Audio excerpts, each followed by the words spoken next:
Joining me now is Danny Ayalon, former Deputy Foreign Minister and Israeli Ambassador to the US. Good to see you again. Thanks very much for your time this evening. How confident are you that the ceasefire will hold and all of the hostages will be released? Well, Jonathan, at this moment, I'm more hopeful than knowledgeable about what will happen. I think this is a great achievement of President Trump and the United States diplomacy. But at the end of the day, the devil, as we say, is in the details.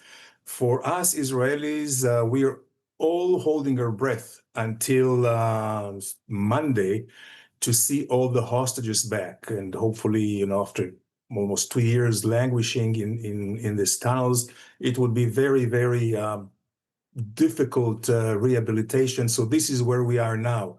After that, we would like to see implementation of the plan, whereby it is to dismantle the infrastructure of Hamas in terms of the tunnels and, of course, their weapons, and then the construction of Gaza, which is also dependent upon that. And the day after in Gaza should be, as we all understand, that there would be a new regime which will not include the terrorist organization, the Hamas.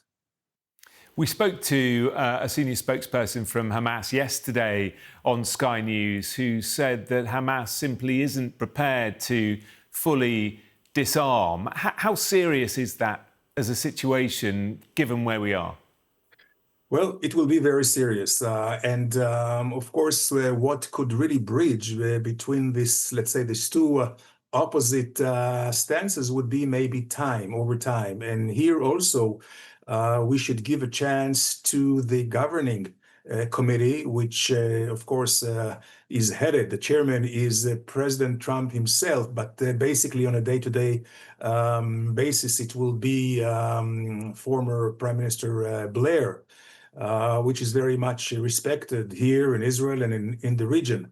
So it will be up to him and to the people under him, including maybe some peacekeeping force, which will be an international one, maybe Arab countries, maybe more than just Arab countries, and they will have the task of fulfilling the agreement. Of course, it will be Gulf countries, as you say, who will need to provide what will be billions of pounds to rebuild Gaza. But of course, in order for them to give that money, to give those reassurances, they're going to want guarantees, aren't they, that the ceasefire will remain in place. And yet we've heard from Benjamin Netanyahu saying that he can't necessarily give those guarantees in full. Well, I think the guarantee is conditional. That is, if indeed the implementation of this agreement will go smoothly, then there shouldn't be any question about Israel doing anything in Gaza. We do not want to be in Gaza. We are, most Israelis, 90% of Israelis are happy that we are out of Gaza. We also feel bad, not just for our own hostages, but also the people of Gaza. As you mentioned, Jonathan, they'll come back to ruins. But again, who is responsible for all of that is the Hamas. This is why we also hope that the people of Gaza who were held hostage by Hamas for the last 2 years, for sure, maybe they from within Gaza will not allow Hamas to continue and govern or even hold their arms. The 20-point plan is pretty vague, isn't it, on many of the points that you've just talked about. As you say, a lot of credit goes to Donald Trump for getting us to this stage, but it is going to be very difficult, very fragile over coming days and indeed coming months. What do you think the main sticking points for you will be? Well, I think at this point will be the dismantling of Hamas and letting them or taking their arms. This could be a long time. I think that Israel does or will have the patience if we see a credible process starting. We understand it's not going to be overnight, but if a credible process will start, then I think we have a good hope for implementation. And we have to remember that this is just phase one of a much major plan. I mean, the reconstruction of Gaza is very important, but that should lead also to a new regional architecture whereby there is peace between Israel, Saudi Arabia, and all the other Arab countries. And of course, the Palestinians would also need to have a place at the table and a political process with them as well. Yeah, and looking even further ahead than that, where do you stand on the idea of a two-state solution?